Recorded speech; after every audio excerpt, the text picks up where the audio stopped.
आज हम बात करने वाले हैं राज मूवी की। क्यों ये बॉलीवुड की one of the best horror movie है और कैसे इसने बॉलीवुड में हॉरर जेनरा जो है उसको चेंज किया है। जब मैं ये वीडियो बनाने की सोच रहा था तो मैं सोच रहा था कि क्या मुझे और एक बार ये मूवी देखनी चाहिए ताकि मेरी मेमोरी रिफ्रेश हो जाए। फिर मुझे लगा कि 5-6 बार तो मैंने ऑलरेडी देख रखी है और मुझे पूरी मूवी याद भी है, तो देखने की जरूरत नहीं है। और मुझे ये भी डर था कि अगर मैं ये मूवी अब देखने बैठूंगा तो शायद मुझे उतनी पसंद ना आए जितनी मुझे तब पसंद आई थी। हो सकता है कि over the period of time मेरी टेस्ट भी चेंज हो गई हो, तो मैं उस एक्सपीरियंस को ख़राब नहीं करना चाहता था, इसलिए मैंने सोचा कि ऐसे ही वीडियो बनाते हैं। एनीवे, मैंने राज तो नहीं देखी, पर उसके जगह मैंने एक दूसरी मूवी देखी जिसका नाम था व्हाट लाइज बीनीथ, और राज मूवी इसकी कॉपी है। मुझे लगा कि अगर हम राज को इसके ओरिजिनल मूवी जो कि हॉलीवुड वर्जन है उससे कंपेयर करेंगे तो ये कैसी है। अब इसके बारे में हम वीडियो के लास्ट में डिस्कस करेंगे, पहले राज पे आते हैं। अब देखो, मैंने बोला था कि ये बॉलीवुड की one of the best horror movie है, जबकि बॉलीवुड में एक से बढ़कर एक हॉरर मूवीज बनी हैं। क्या ये सबसे डरावनी है? वो तो सब्जेक्टिव है। खैर, क्या इसकी स्टोरी सबसे अच्छी है? नहीं, मेरे हिसाब से तो नहीं।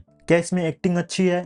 तो देखो, डीनो मोरिया की एक्टिंग बहुत ही बेकार थी इस मूवी में। तो फिर मैं क्यों बोल रहा हूँ कि ये बॉलीवुड की one of the best horror movie है? तो उसका सिंपल आंसर है नोस्टैल्जिया, और इसका जो बॉलीवुड के हॉरर जेनरा पे जो इम्पैक्ट रहा है। पहले नोस्टैल्जिया पे आए तो ये वीडियो बहुत ही बायस होने वाला है, क्योंकि मैंने इसे पहली बार बचपन में देखा था और उस टाइम पे मुझे ये बहुत पसंद आई थी। इस मूवी की जो ईरी वाइब है वो मुझे बहुत पसंद थी। जंगल के बीच एक बंगले में दो लोग रहते हैं और वो हॉन्टेड है। लिटरली इस मूवी की जो सेटिंग है वो काफी कमाल की है। मुझे याद है कि मैं एक बार टीवी पर राज देख रहा था और ये शायद से दूसरी बार था, और फिर बीच में लाइट चली गई थी। फिर मैंने सोचा कि चलो बाहर चलते हैं, गली में बच्चों के साथ खेलते हैं। कुछ टाइम बाद जब मैं खेल रहा था, लाइट वापस आ गई थी, और जैसे ही मुझे पता चला था, मैं दौड़ के तुरंत घर पे आया था और टीवी ऑन किया था। ये सब बताने का मतलब ये है कि मैं बताना चाहता हूँ कि मुझे ये मूवी कितनी पसंद थी। दूसरी चीज जो मैंने वीडियो का स्टार्टिंग में बोला था, वो इस मूवी का इम्पैक्ट जो रहा है बॉलीवुड के हॉरर जेनरा में। तो उस पे आए तो देखो, राज के पहले भी हॉरर मूवीज बनती थी, जैसे कि रामजी ब्रदर्स की मूवी हो गई, वीराना और पुरानी हवेली टाइप,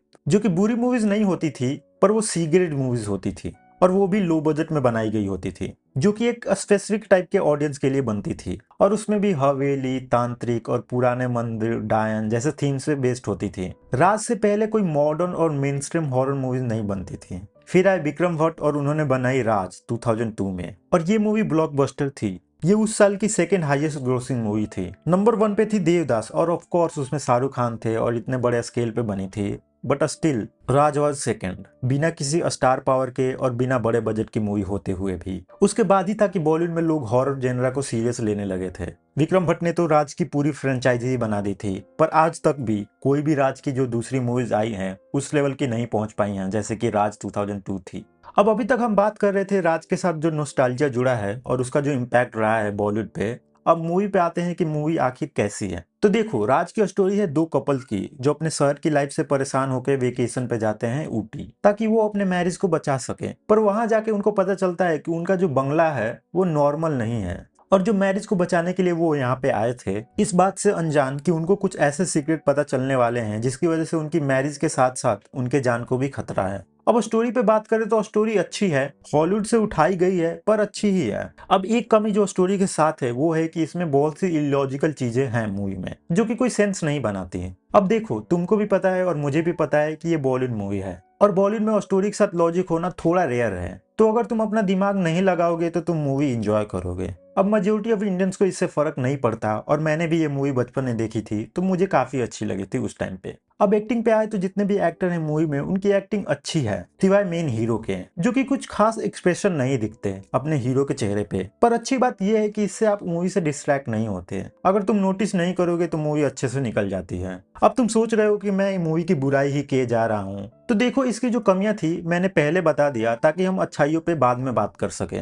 और आज परफेक्ट मूवी नहीं है, पर ये एक परफेक्ट मिक्सचर है, सब कुछ मिलाए तो in the end of the day तुमको मूवी अच्छी लगेगी। अब मूवी की अच्छाइयों पे आए तो वो है इसकी वाइब, जिसके बारे में हमने पहले ही थोड़ी बात की थी। वो जो फॉगी फॉगी बंगलो दिखाया है और ऊटी की जो खूबसूरत वादियां हैं, इस मूवी का बेस्ट पार्ट है। ये मूवी बॉलीवुड की बाकी मूवी से अलग फील होती है अपने लोकेशन की वजह से। जो राज के सीन्स हैं, जिस तरह की लाइटिंग यूज की गई है मूवी में, जो जंपस्केयर हैं, पुरानी हॉरर मूवी में जो सीन होता है जब दरवाजा खुलता है तो आवाज आती है, वो मैं डिस्क्राइब नहीं कर सकता, but it just feel nostalgic. और वही मिस्टीरियस वाइब है राज की भी। दूसरा जो मूवी का बेस्ट पार्ट है वो है इसका घोस्ट या आत्मा, कुछ भी कह लो। नॉर्मली मूवीज में हम भूत से रिलेट नहीं करते, मूवीज में भूत बस डराने के लिए ही रहते हैं। अब यहाँ भी भूत डरावना ही है, पर उसकी एक बैक स्टोरी भी दी गई है कि कैसे उसकी जान गई थी, तुम उसके लिए भी फील करते हो। अब ये बताना जरूरी नहीं है, पर इस मूवी की जो घोस्ट है she is hot, I mean literally मुझे क्रश था मालिनी पे। अब आते हैं मूवी के थर्ड बेस्ट पार्ट पे। तो देखो, बॉलीवुड मूवी में जो स्टोरी के बीच में सॉन्ग डाल देते हैं, आई हेट इट।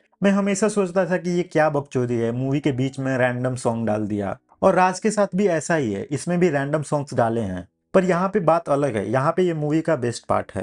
पहली बात तो ये कि सॉन्ग्स अच्छे हैं, तुम एक भी सॉन्ग स्किप नहीं करना चाहोगे। इस मूवी का हर एक सॉन्ग बैंगर है। मैं तो यहाँ तक बोल सकता हूँ कि मैंने अपने लाइफ में जितने भी बॉलीवुड के मूवीज के एल्बम सुने हैं, राज का म्यूजिक एल्बम सबसे बेस्ट है। पर अच्छे सॉन्ग होने से सब नहीं हो जाता। जो इसके सॉन्ग हैं मूवी के वाइब के साथ परफेक्टली मैच भी करते हैं। लिटरली इसके सॉन्ग मूवी में जान डाल देते हैं। और जब मैंने बोला था कि ये बॉलीवुड की one of the best movie है, तो इसमें इसके सॉन्ग का भी काफी बड़ा हाथ है। एनीवे, मैंने वीडियो के स्टार्टिंग में बोला था कि मैंने देखी थी व्हाट लाइज बीनीथ, राज जिसकी कॉपी है। अब इनके कंपैरिजन पे आए तो what lies beneath is better movie her department में। मैं राज को एक ग्रेट मूवी समझता था, पर मैंने जब व्हाट लाइज बीनीथ देखी तब मुझे रियलाइज हुआ कि राज में कितना कुछ है जो अच्छे से एग्जीक्यूट नहीं किया गया है। अगर व्हाट लाइज बीनीथ 10 है तो राज 7 है, और 7 भी मैं बायस होके बोल रहा हूँ। अब मुझे थोड़े में बताना हो तो व्हाट लाइज बीनीथ की जो एंडिंग है वो काफी क्लेवर है, पर राज मूवी में एंडिंग को चेंज कर दिया है ताकि उसे एक हैप्पी एंडिंग दे सके। और मुझे समझ नहीं आता कि बॉलीवुड का ऑब्सेशन क्या है कि हर मूवी की एंडिंग हैप्पी एंडिंग ही होनी चाहिए। अब राज की जो एंडिंग है वो भी ठीक ठाक ही है, पर अगर वो व्हाट लाइज बीनीथ के डायरेक्शन में जाते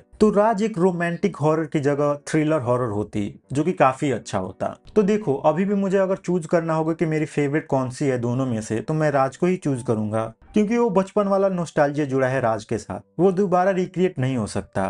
पर ओवरऑल अच्छी मूवी मैं व्हाट लाइज बीनीथ को ही बोलूंगा। द ओनली रीजन कि राज मेरी फेवरेट हॉरर मूवी है क्योंकि वो 12 साल के जो लड़का था उसकी फेवरेट मूवी थी।